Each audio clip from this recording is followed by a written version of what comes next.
So about 45 minutes ago, we got a text from Jacob that said the truck is broke on a ledge and it's bad.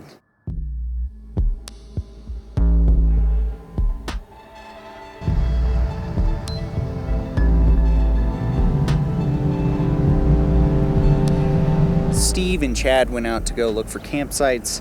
Jacob and his wife and family went out to look at another location. We stayed here in Ouray, and we're just walking around at the shops.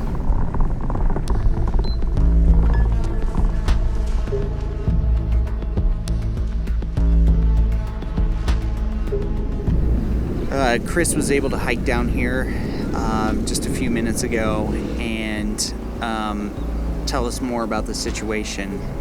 Jacob's truck's broke down. They're up on Camp Bird Road. It's hailing and it's raining and snowing intermittently. The weather's bad. They're in a really precarious situation. They can't move the vehicle. It's either a differential issue or a leaf spring. They're on the edge of a cliff, a sheer drop off on the other side, right in front of the truck. They're facing downhill. He has the trailer. It's a pretty bad situation. Hey. Hey, What's up? you there yet?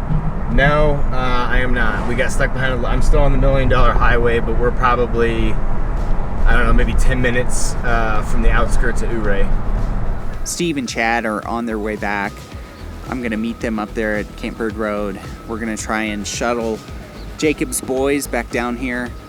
And then the rest of us guys are headed up to assess the situation with Jacob and his truck and see if we can't get that thing away from danger, back on the road, and either have it towed or limp it back here. All right, Charles. We're going under the Bear Creek Trailhead Tunnel now, so we're almost to you guys. Copy that. We'll see you soon. We're almost to Thistle Down. 10-4. Definitely was not expecting this. We were having just a great day in town. They were just going to go check out some campsites, and disaster strikes pretty much. So this is going to be interesting.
There's another bigger pad like this up the hill a little ways. After that, that's your last large turn.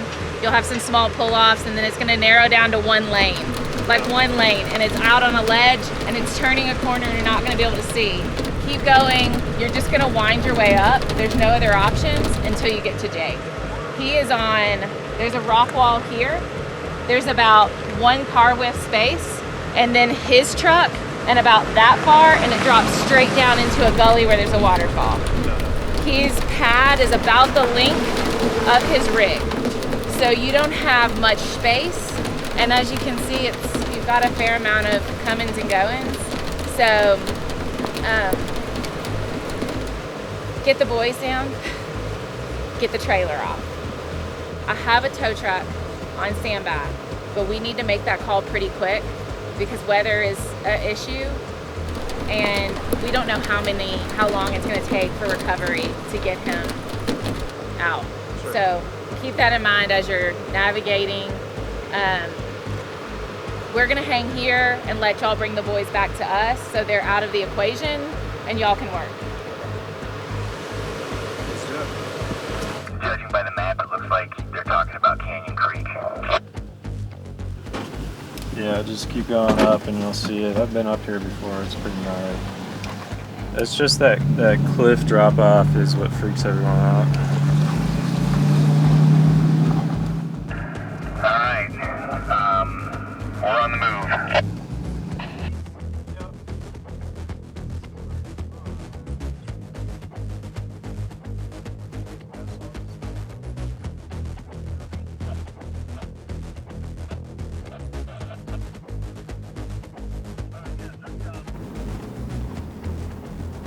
Oh.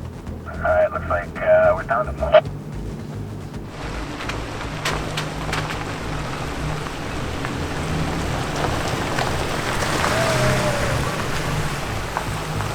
What happened, buddy? Well, we're here to rescue you. You know, because we care about you. When we turned around at the split up to Yankee Boy Basin, we started coming down. I just got like this huge like clonk, clonk, clonk.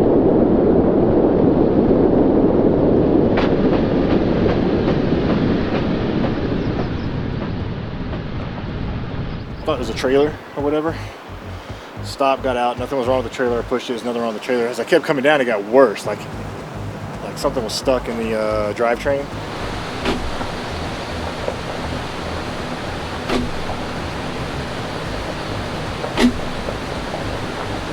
And so I pulled over. We were way up top, like on the edge, and we were like pulled over to let people go by and got stuck. Of course, it's pouring down rain, and then the hailstorm moves in.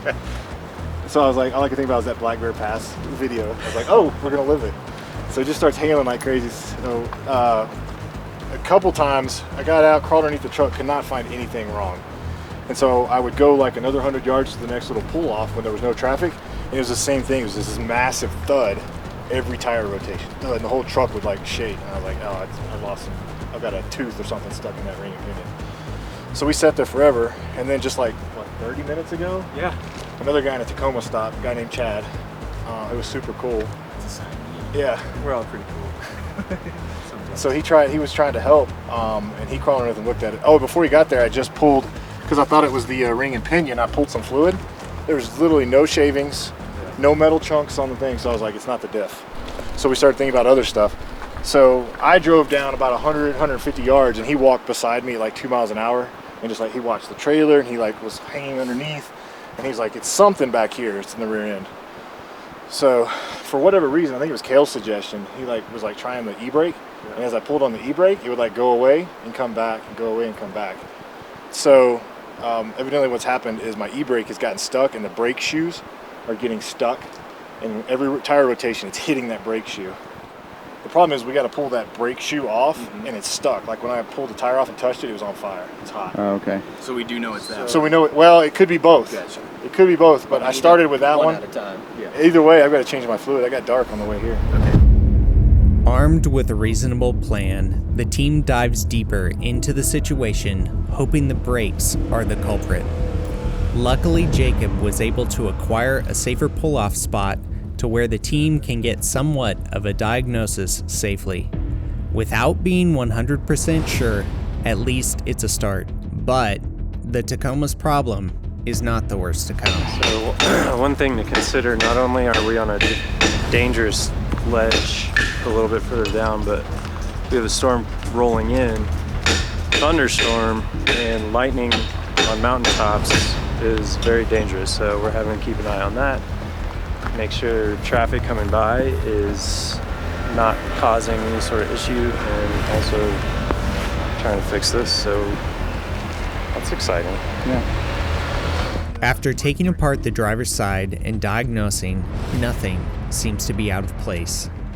The focus then switches to the passenger side. After taking the wheel off, we decide to put the Tacoma in drive.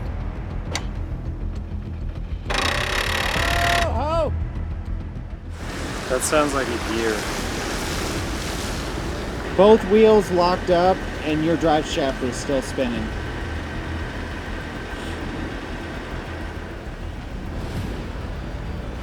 get out of this rain. It's fixing to get pretty bad. You want us to come get Carolyn Dallas? We're inside the vehicles right now, waiting out the rain.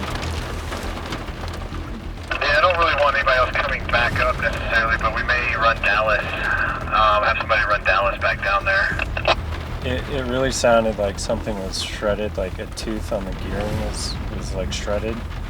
So it just has that like grinding noise.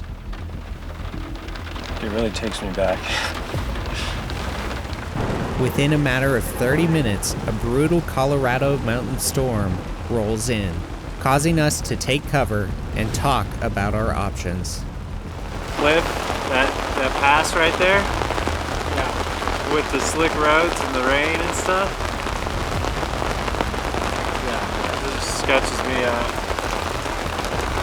At this point, I have no idea. I mean, I don't know what that is. I can't diagnose it. I need a mechanic. Yeah. I need Albert up here. Yeah, we need to show him what's going on and diagnose it so we can get to fixing it, because it's beyond me. I have no clue what's going on with it. With tensions high, our team continues to get pounded by rain and potential flooding. So we decide to get off the mountain as quick as possible. Did that like just start? Yeah, it just started.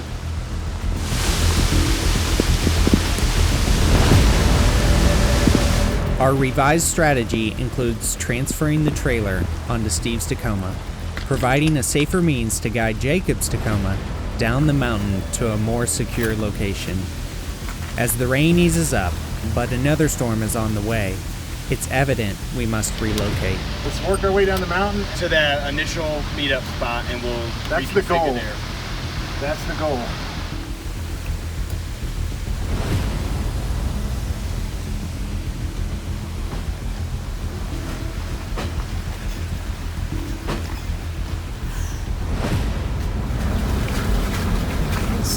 It's going. All right, at this pace, it goes away. If I get any slower, it starts to come back. It must be one gear that we have busted. What happens when...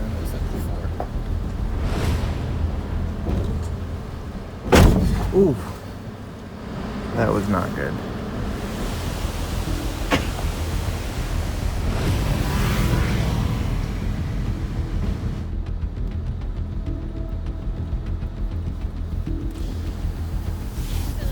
Hey. Our truck is coming up as soon as it clears, which is already clearing in the valley. And we got. Where are we gonna take it? Do we know where, like, if you got any shops? There's a in Toyota town? dealership in Whatchamadoodle. Montrose. Yes. So that's like obviously first on the radar, but I was gonna talk to the guy who picked it up and get his wisdom because he's a local. His name's Steve. Steve, the owner of Timber Ridge, is equipped for this type of situation with his 4x4 tow truck and was able to brave the storm, help out, and save the day. Well, depends how fast you want it fixed. You want it fixed yesterday. At least that's most of my customers want. After rigging up the Tacoma to his tow truck, Steve is able to safely transport it back to his shop. Our team follows suit, eventually meeting up at a hotel in town. Just as we begin to entertain the idea that our challenges are behind us and we can finally relax, unforeseen events unfold. Outside, emergency crews are gathered around, staring up at the mountain. All right, so as if today couldn't get any worse, we've had a ton of mechanical issues trying to figure out logistics with campsites.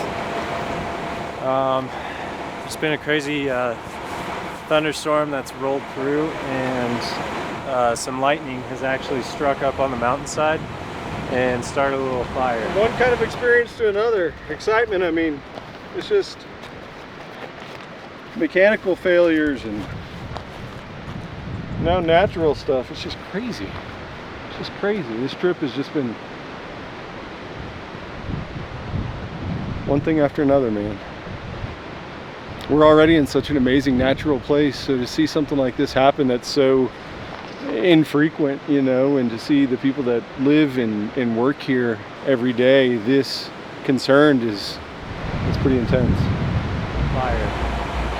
what we've done is, since Ouray Police Department is right here, we asked if they needed help because we have a drone. So Charles busted out the drone, and we're actually going to try and fly it up there and see if we can get a better visual on actually what's going on. It's a little sketchy though because it is super windy right now and the weather's not the greatest, so I don't know, we'll see.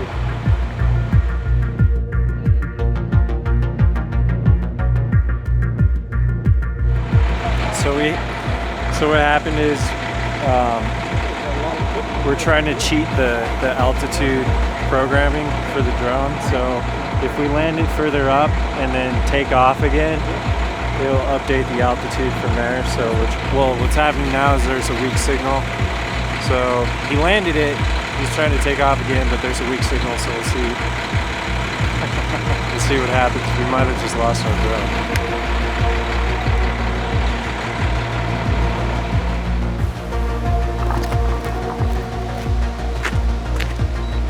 Well,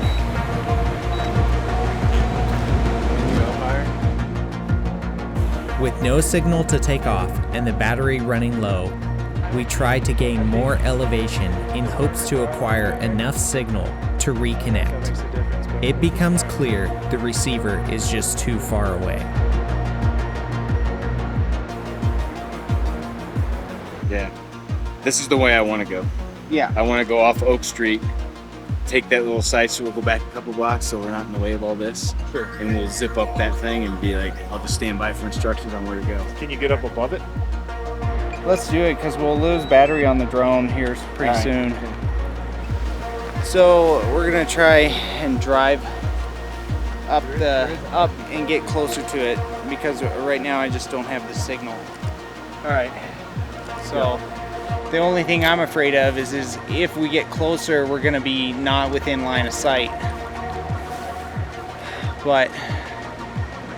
And that could mean that we just lost it. I mean, we could get it back, but that's quite the hike, and that's a pretty steep climb. Charles and Steve come up with a plan, and they set out to rescue the drone. As this is the only drone our team has to get the epic shots throughout the series, it is critical to attempt its recovery. It's unfortunate these are the circumstances that are dealt, especially when trying to help out the town's first responders. But to just give up is not how our team operates. As Charles and Steve make their way up the mountain, amazingly, the signal reconnects. Charles is able to fly the drone back and make a full recovery without any damage.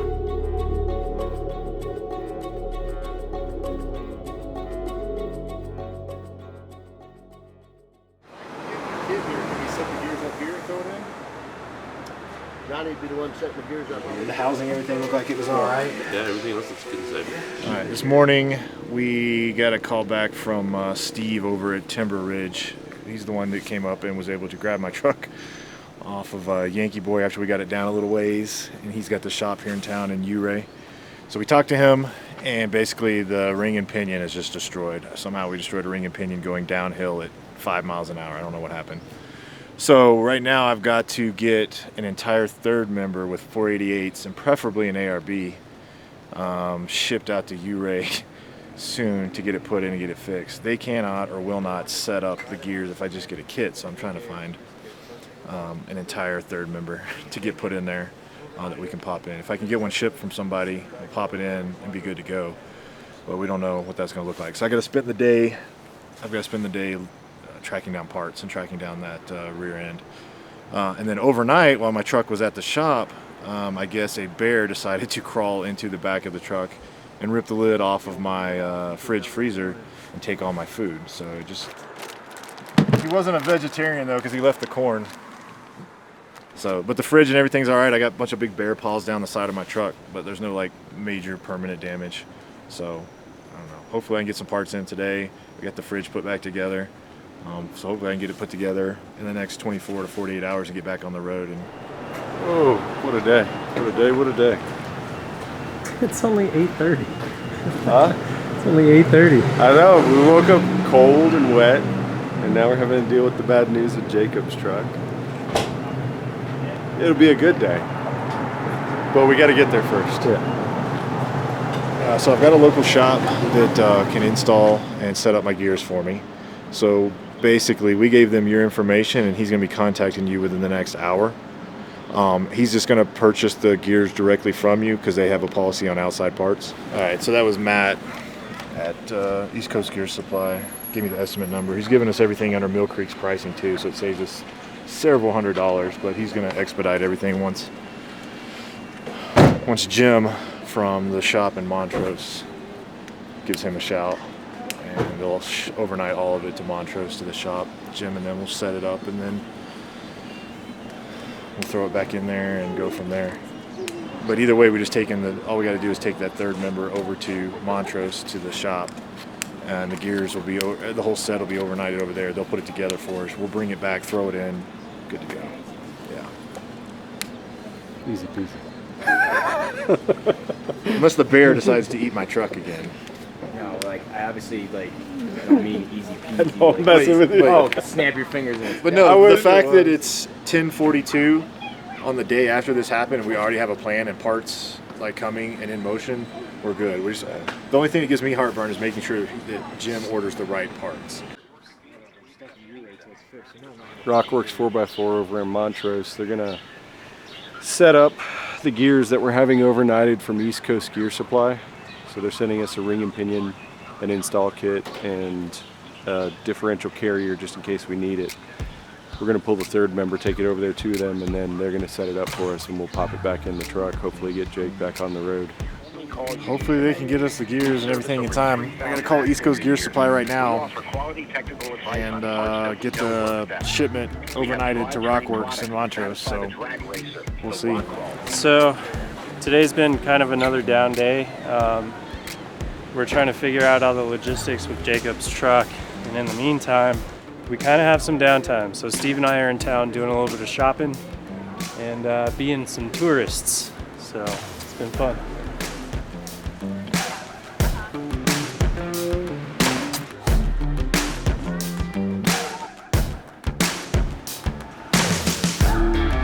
Should I get some cologne from the Dune section?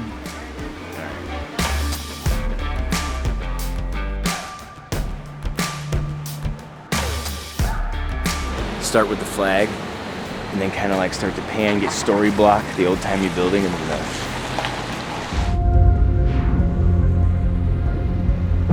Everyone loves Ouray. That's a given. It's potentially the perfect mountain town. But we did not travel over 1,000 miles for the town. We're here for adventure, the heart-pounding thrill of the highest peaks you can drive in America. So after a couple of days of disappointment, hardship, and a delayed schedule, we decided to seek out adventure on Yankee Boy Basin.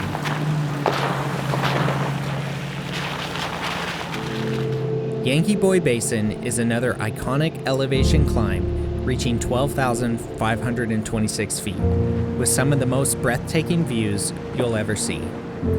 Since the start of the trail is close to Ouray and only takes a few hours to complete, this was an easy choice for the rest of the day. As the poor weather conditions continue, with no sign of letting up, part of our team starts making their way to the trailhead.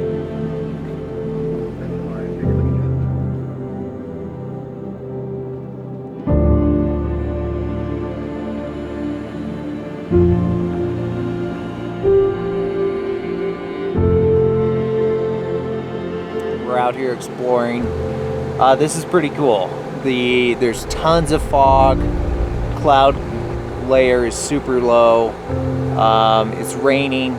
It's fun. It's muted tones and colors, which make for some crispy photos. We're gonna go up Yankee Boy Trail to Yankee Boy Basin and check that out. But took a quick photo break here at Sniffles Creek Falls.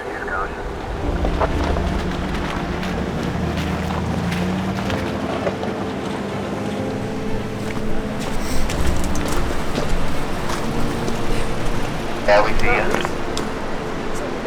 yeah, it looks like it's been there a bit. Yeah, All right, we're moving back to the truck now.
Although this particular trail isn't that difficult, it is still recommended to have a high clearance 4x4 vehicle. There are some spots that could potentially cause some difficulty, but all in all, the trail is pretty mellow.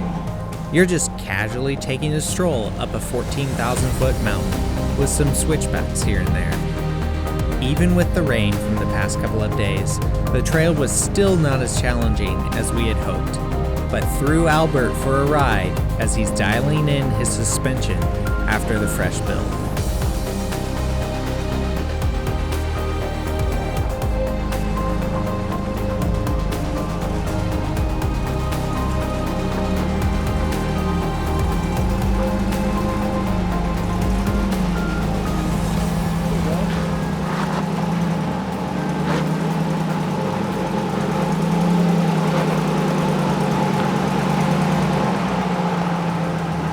Slow and steady might be better, huh? Just had to pick that nice line. The nice line, not the 40.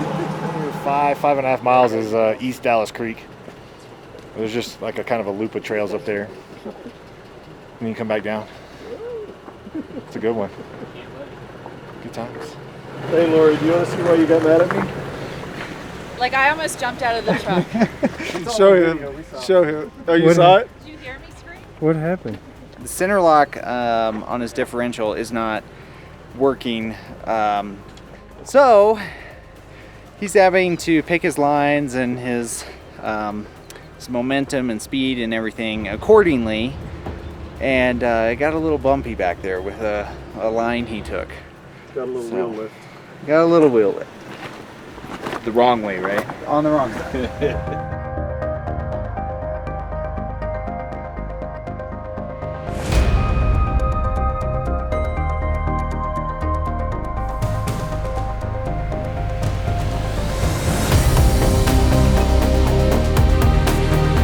As the switchbacks get tighter and tighter, with a bit more challenge towards the top of the trail, it's time to just throw the rigs in 4 low and let them do what they do best.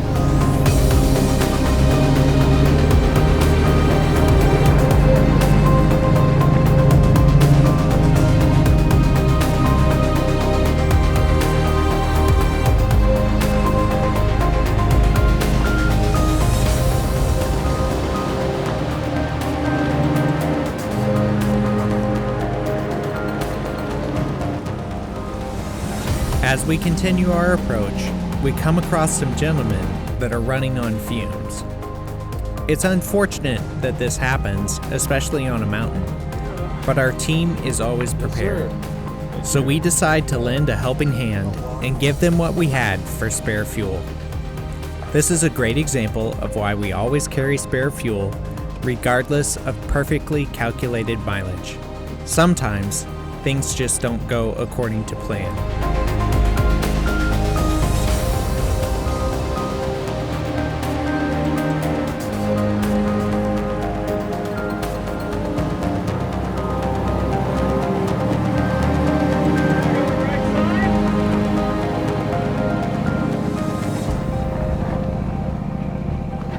So we made it up to the top of Mount Sniffles. Now we haven't summited the mountain by foot. We can still, there's still a little hiking trail that we can summit, but we've made it as far as we can in the vehicles, which is pretty rad. Took Yankee Boy Basin all the way up and just made our way up here. We're sitting at about 12,300 feet, something like that. So pretty cool, pretty cool. Amazing views, impressive rigs, good team. Couldn't ask for anything better. So this is, with all the bad that's been happening on this trip, this is definitely on the high side to kind of make up for all of the poor things that are happening to us. But we're here together. Well, most of us, about a quarter of the team is back down in Ouray, enjoying themselves at the hot springs. And then we decided to come up here, so here we are. It's pretty cool.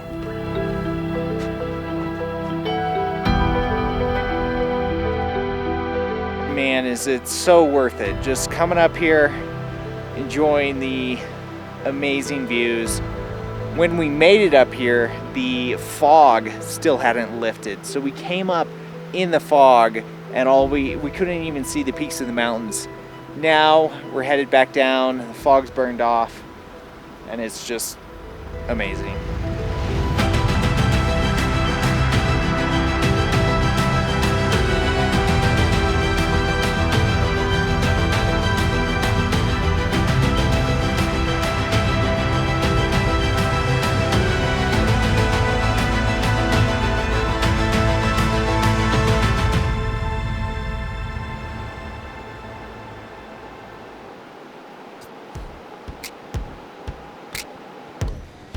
All right, we've got either the mine shaft or Gold Belt Bar and Grill. Pizza? Yeah. Can we ride there in the Jeep? We can. Since Jacob's Tacoma is torn apart and parts are still en route, he decided to rent a Jeep Rubicon and become the black sheep of the crew. If you've ever been through Ouray, you know there's a huge Jeep community here, so it was much easier to rent a Jeep than a Toyota, unfortunately. So we're gonna go grab some pizza here at Mine Shaft. We've heard it's pretty good. Spent the day in the morning tracking down some parts we needed for Jake's truck, which we were able to square that away this morning miraculously. And then once we got that taken care of, picked up his third member, then we headed up to was it 12,385 feet to Sniffle, S-N-E-F-F-E-L, that peak up yonder. Pretty cool trail going up. Some technical stuff, and then just some like really scenic views on our way up there. But now we're gonna go eat some pizza. And then tomorrow we should be able to put Jake's truck back together, hit a few more of the loops. I think we're gonna try and get maybe the Alpine Loop done tomorrow. And then after that we've got Imogene and Black Bear Pass to take care of on the day after. So it should be a good time. And we're gonna go eat. I said like 8 times. We're all hungry. During longer trips, opting for a relaxing meal often proves more efficient than the hassle of setting up Camp's kitchen and cooking. After the day's trials, it was a welcome relief to simply enjoy a meal without the added concerns and logistics, providing a well-deserved break for everyone.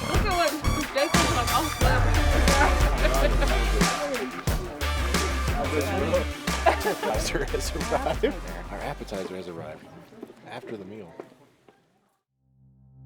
So I am installing the Diode Dynamics light bar in the bumper, and this was a project that we just did not have time for before this trip. So we brought the tools, we brought the light bar, and we're doing it on the road.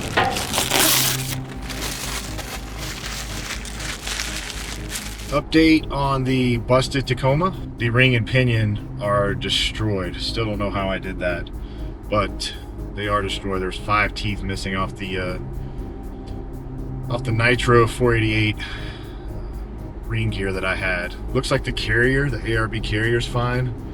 But what we did is got in contact with East Coast Gear Supply. Those guys were awesome. Matt helped me out so much. They overnighted ring and pinion, install kit, and a new ARB carrier just in case. So that was overnighted to a shop in Montrose, Colorado that is going to set that up for us. So pulled the third. I've got it in the Jeep right now with us. Kale and I are headed to Montrose to Rockworks 4x4 to drop off the third member, and our parts from East Coast Gear Supply should be arriving any time now. I will then take it back to Ouray, and we're going to throw it back in the truck hopefully. Fill her full of fluid, do a test drive, put some highway miles on it to help break it in, and hope everything is good to go. But it looks like we've got it figured out. Fingers crossed. We are at the start of the $1 Million Highway. We've got probably a few miles before we hit the Alpine Loop trailhead, and we're waiting. So Steve and Albert went up to go get a campsite, and they're actually going to leave the trailer there to hold the site for Albert and his family. They're going to meet us back down here, and then we're going to drive up and start the Alpine Loop, and that's kind of the game plan for today. So we've got, it's like a 60-mile trail, something like that. It should be like 6 hours, give or take. But yeah, we're looking forward to it. Unfortunately, Jacob can't make it today because he had to run to Montrose. He's getting gears installed in his third member, and then he should be good to go tomorrow for Black Bear and imaging. So wheeling with new gears. Technically there's a break-in period, but those trails aren't really too difficult, so yeah, we'll play it safe. But he should make it tomorrow. But in the meantime, we're gonna have fun today. So The Alpine Loop Scenic Byway, also known as the Loop among locals, is a winding network of historic 4x4 mining roads spanning over 60 miles. Traversing 2 high-elevation mountain passes, Cinnamon Pass and Engineer Pass, this iconic trail boasts driving at 12,800 feet in elevation. It is highly recommended that your vehicle is equipped with 4x4 capabilities for this journey. Even though it is midsummer, these passes tend to have pockets of deep snow that can cover the trail, potentially causing 4x4 enthusiasts to turn around. Regardless if there is snow or not, some parts of the trail tend to get a little bit technical. The wheeling is not difficult per se, but there are some spots that are downright frightening. Just stay focused, keep a steady pace, enjoy the ride, and you'll do just fine.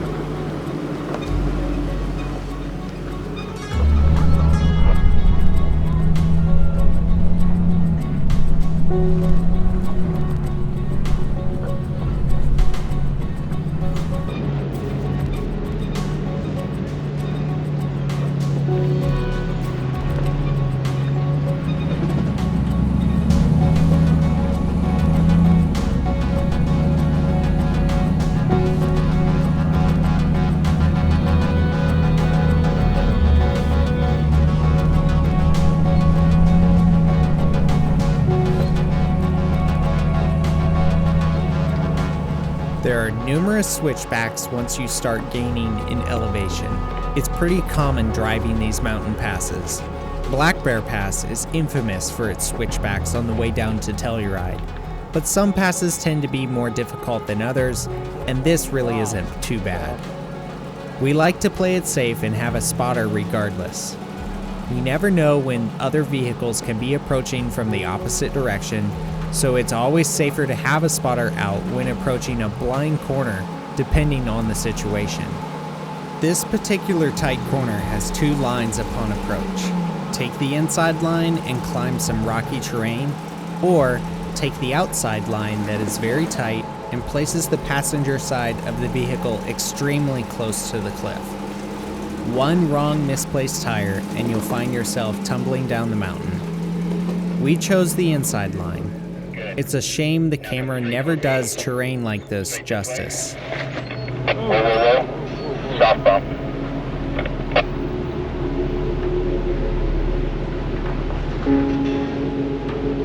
There you go. Ease into it. Hold up. Stop. Yeah. Cut passenger. Yep, just a little bit.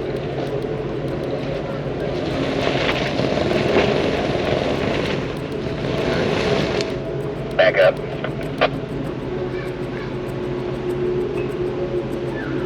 Keep going. Alright, now try to bump that up.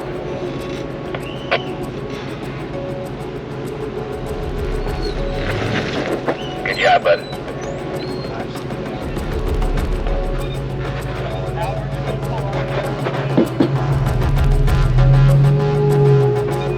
Alright, toward me.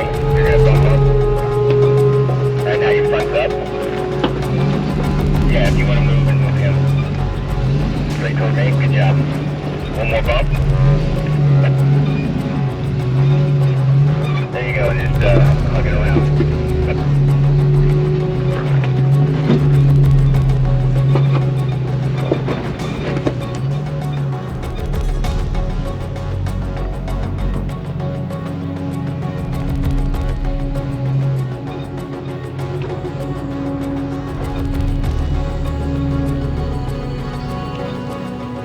If you have the slightest hesitation on which line to take, it's always safer to just radio for a spotter. Again, this terrain on camera is never what it seems. Although this part of the trail looks easy, it was very deceptive and was the right move for Steve to call for a spotter to put his mind at ease.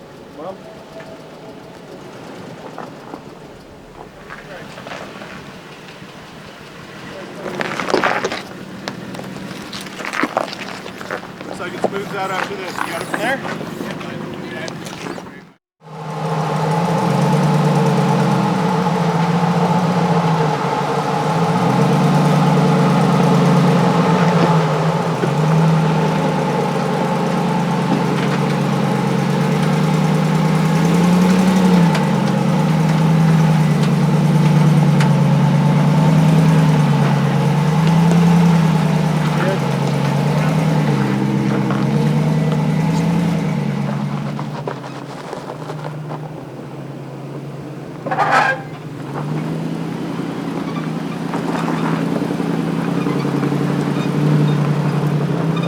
Too easy! What the hell, dude?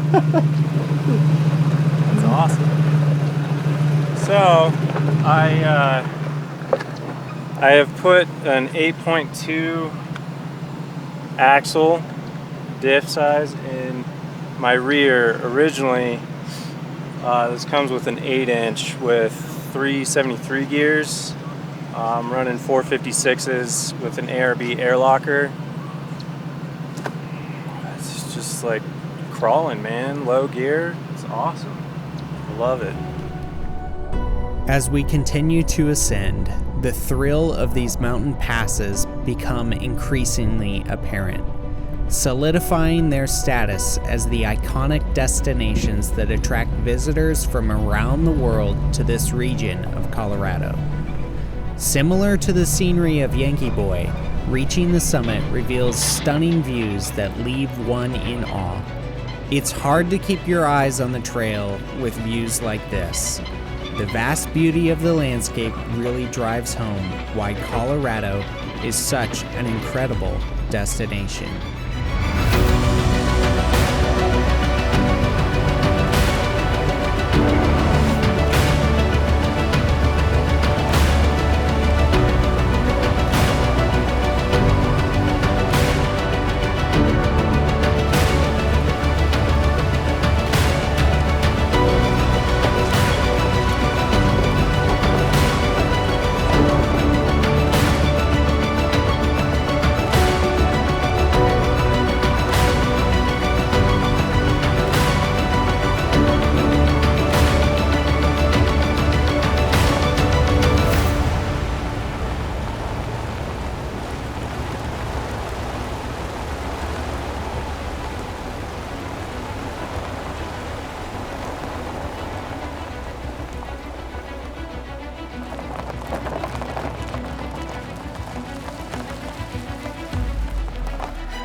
So we've done 10 miles. It's taken probably 3 hours-ish, I believe, roughly.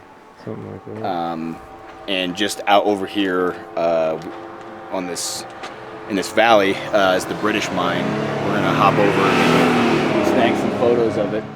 We're here at Mineral Point. This area was settled in 1875, and what's crazy is we're about 11,500 feet up, and there was a post office up here, which is absolutely insane. This is kind of an avalanche-free area, so it was a good little spot to settle. Various little businesses throughout the town. You know, like a general store, post office, like I mentioned, a saloon, some restaurants, which is crazy. There was actually a hotel that was boarded up to 50 people at a time, or that boards up to 50 people at a time, which is crazy. I don't know any of this off the top of my head, by the way. I'm just reading this, giving you guys the cliff notes. By 1880, there was over 200 people that resided in Mineral Point, that's a lot of people. My question is, up here in the winter, like, it's disgusting. How the hell did they survive winter? The biggest thing up here was obviously mining, which is pretty insane. Obviously some transportation challenges because we're so high up here, especially in the winter. You kind of have to stay put. You can't really get up here unless you want to take a couple weeks and hike down, but that sounds miserable. It's pretty crazy that, you know, a couple hundred people actually resided here. That's just insane. If you look down there, you can see, which we probably won't walk down there, but that is British mine, right? That's what it said on the map. What you eating here? Oh, some old-fashioned beef jerky. Care for some? Yeah. That's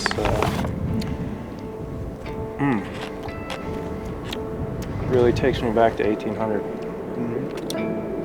This is probably from then.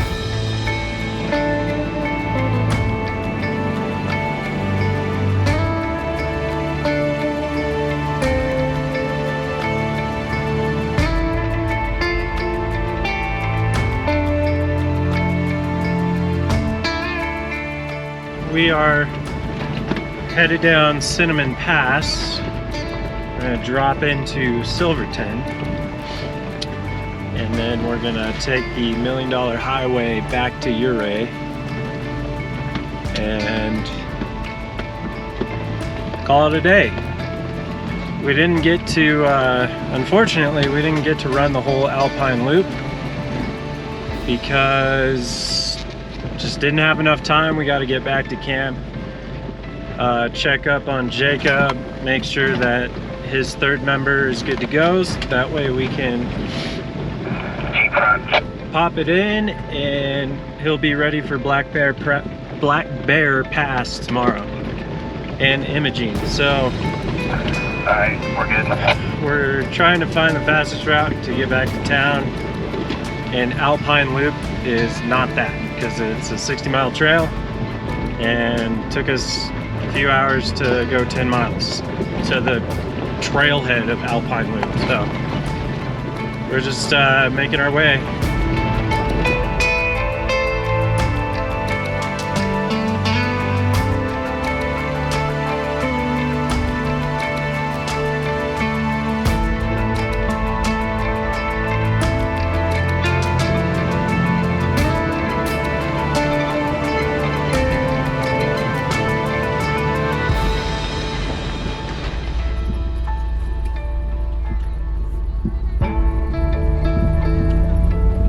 All right, so we're here at Animas Forks. This was established in 1873. They were mining gold and silver. In 1875, the name was changed to Animas Forks from 3 forks of the Animas. They had a post office. Funds were committed to the San Juan County Commissioners to build roads between Silverton and Animas, or here. 1885, the summer population reached 450 people. A few people braved the harsh winters when most mining activity stopped. So when the mines dried up, people were like, yeah, I'm out of here. Let's see, in the 1920s, when metals prices fell worldwide, this place began its slow transformation into a ghost town. I'm trying to orient myself to this map, and I'm not 100% sure. I think it's either there's a foundation down here closer to the river that looks kind of like it used to house this, but then again, that could have been up there since the river does run through it. Let's take a jaunt around town and check out some of the buildings. Come on.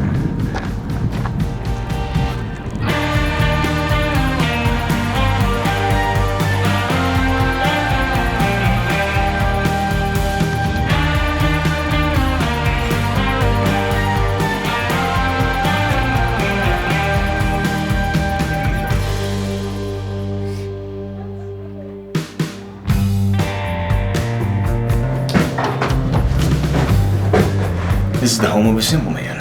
I just want a roof over my head and some walls. One room. So I need a door, windows, set. Unless this was the post office. God,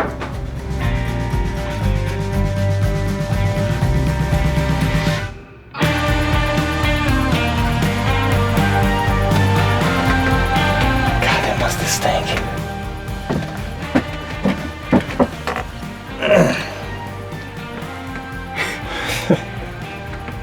Oma! I'm out of leaves! My stool's red, I don't know. I think I got the dysentery! Just imagine being here, like snow to the roof. You live in that wood shack with an outhouse attached to it. That was probably like a rich folk amenity back then. You know, we don't have to walk across the yard to go poop. We can just go to the back of the house.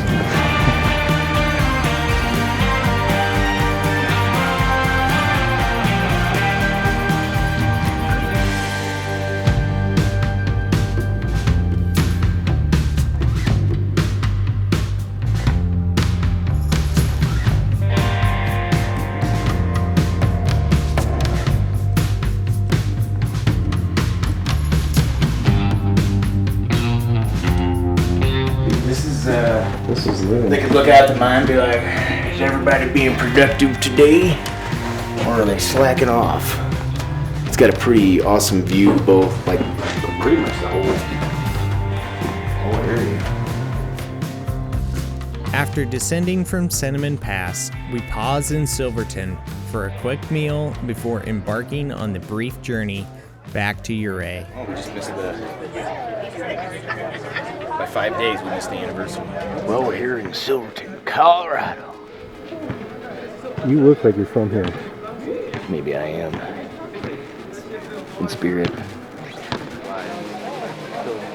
Cool spot, huh? Silverton. This is it. They're closed. Trying to find a restaurant.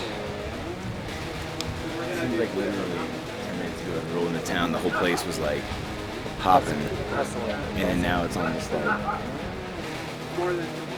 There's always a reason. Go ahead. Thank you, sir.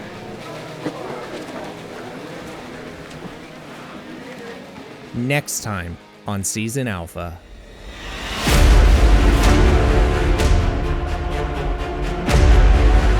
Anything happens, you turn into the mountain. As much as it sucks, this is rad. I don't think I want to be here.